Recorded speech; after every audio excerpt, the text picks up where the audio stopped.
We have seen how would you expose your Pega application as a service REST. So for that, the core is going to be your service activity where you put in your logic. So the scenario we have taken is about retrieval of a customer record.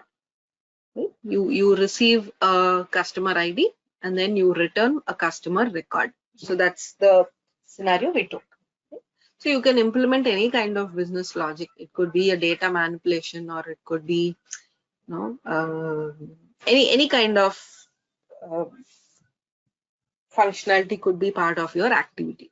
Okay? And we call that a service activity because that's the whole core of the service. Then we created a service package, which is like a prerequisite to create a service. Your package, when I say it's a prerequisite, you decide what is the authentication that you're looking at, right? And what is the access group that you're allowing. So all that is part of your service package. Okay. Once my package is created, we have initiated a service REST rule where you defined a scope, as in which class your activity is available. You have defined the scope. And then according to the method, according to the purpose of your service, is it you're retrieving a record? Is it you're retrieving a data? You're updating the data? You're inserting the data? So accordingly, you can choose from get, put, post, and delete. Okay. As we have chosen a retrieval, we use the get method. In the get, we have two things, the request and the response. So this is something which we have to be careful about. Okay. So what are your request parameters and what are your response parameters? Onto which property are you mapping it? Okay. So the first thing is request parameters is where you define the request that you get from the other application. Okay. So that is being mapped to what property on your clipboard. Okay. So map to would be available. Which property on the clipboard are you mapping it? Then your service activity is executed and all that, all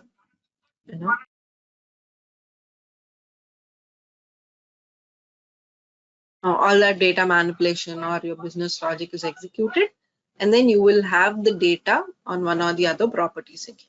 So make sure that is rightly pointed back on the map from.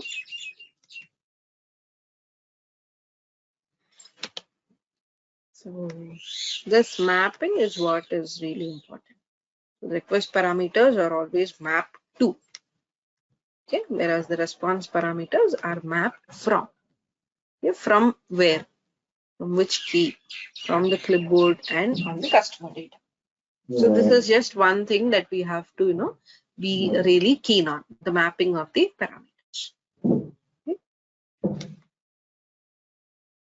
And we know this is your endpoint URL. We were able to run the transaction. We were able to run a service, and we have seen it is fetching in the right data. Okay. So along with the service, now let us create a connector, because now we know how to expose the application as a service. And what if you would like to have a connector for your Pega application? Okay, so both are never done on the same environment. So I don't need both the service and the connector on the same environment, never. Okay. But as we are doing it on a local host, so let us create a connector to utilize this particular service. Ideally, they have to be on two different applications. Okay.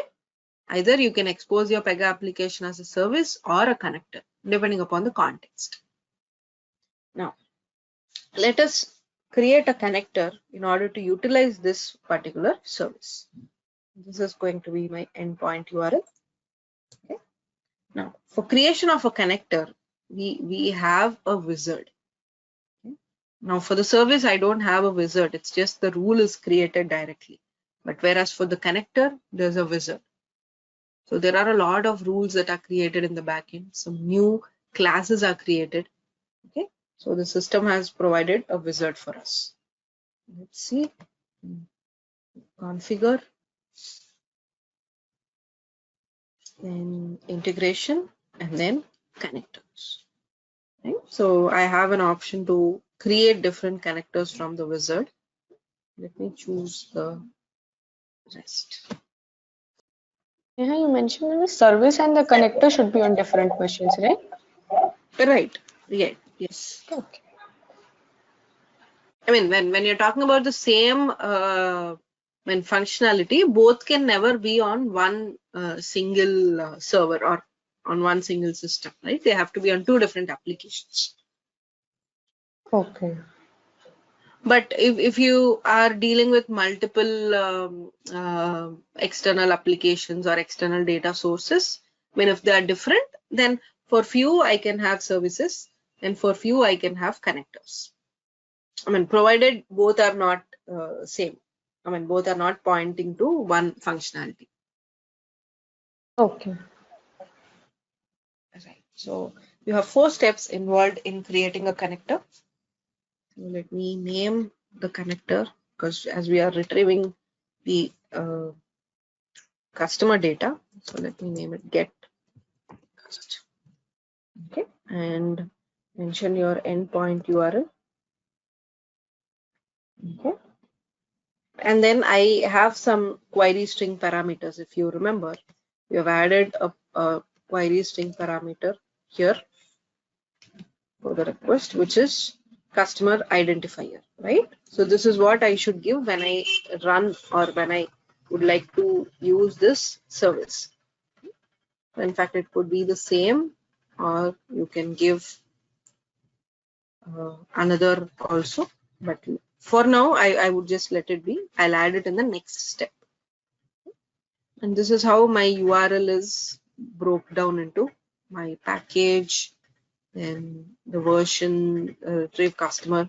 So in fact, if you want, I mean, maybe I can have the customer ID directly here itself. So this could be my one of the parameters that I would like to pass. Okay. So this could also be one of the scenario where directly through the URL only I can pass the data. But in most of the scenarios, we wouldn't do it, considering the security and the privacy of data. We wouldn't add it directly on the URL. This will rarely happen. So remove this.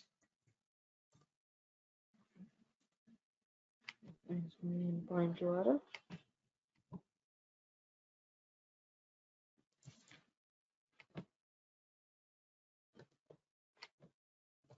Okay. Right. And the string parameters, like I said, I'll add it on the next method, on next screen. I'll tell you why.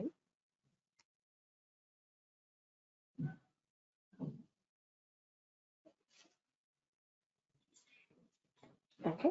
Right. So here I would be adding my query string parameters, because here it is specific to each of the methods, right? So as I'm dealing with a get method, and how did the system know that I'm talking about a get method here? Any guesses? Okay. Because we mentioned in the service method, it's a get. We selected over there. Okay. In fact, nothing like that. By default, you will have the get method selected. Acha. Okay. Right? I mean, because you did not even interact with the service so far, right? And there's no interaction with the service. So this is just a default selection that is made. I can always go ahead and change it if I could. So now Okay. I'll here what I'll do is here on the get method I'll override this. So currently in the earlier screen I did not add any string parameters, right? But now I would like to override the same thing. But, yes. What is the parameter you would like to add? It could be the same name or it could be a different name also. But I'll name it customer identity.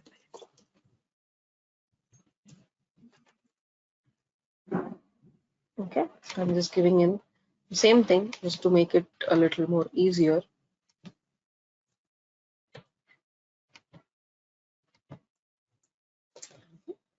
Right? You can add multiple. And what is the resource name here is this is the name with which your your connector is going to be created. So let me just name it. Okay, custom. Okay. Now we are looking only at one query string parameter, and that too for the get method. So we are good with this. Now, the step 3 is an entire data model is created for the connector. So your request parameters, your response parameters, your request data transform, or response data transform, the classes, all of those would be created.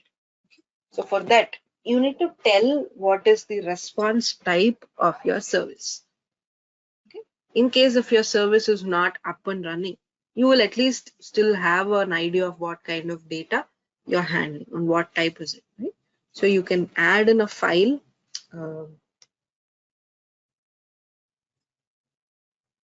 You can add a file. You can choose the method. What is the you can directly choose this, and this would give a prototype of what kind of data model are we looking at. Otherwise, you directly have an option. You can add a REST response. For example, I'm going to just run this.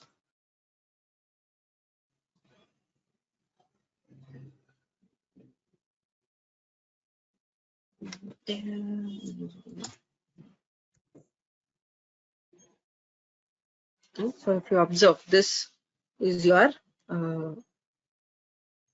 response, right, of your service. So in fact, you can just take this.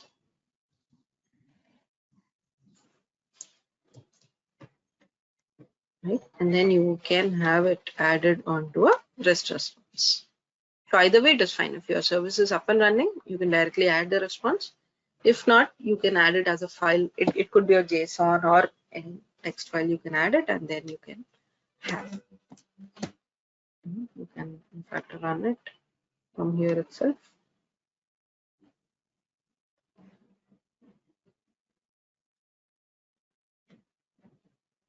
So if you look, this is how it looks like.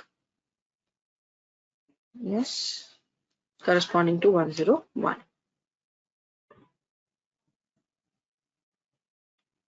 So I'm just submitting this data, and yes, now the connector has a sample of what kind of data it is going to use.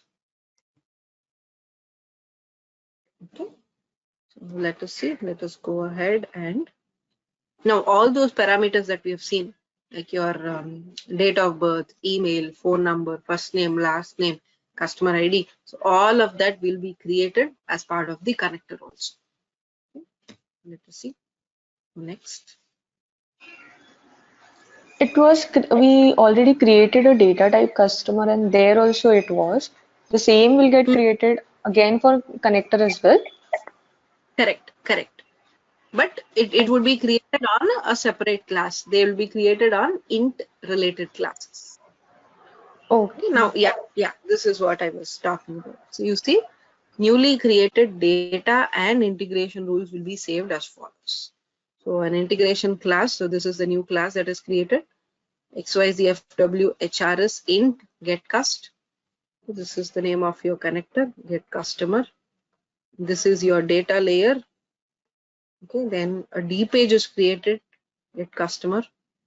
Yes, and I can also preview the record. So what all have been created, how many were being created, you can see all of it.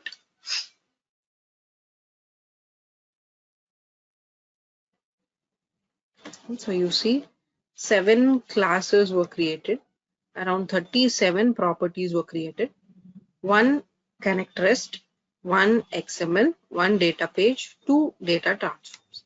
So in all, you have got 49 records being generated. let us create it. We'll see the status.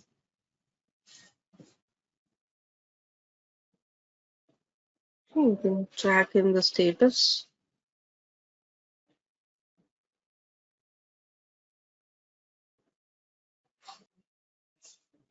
Right, so you see 49 records were created, and this is the data.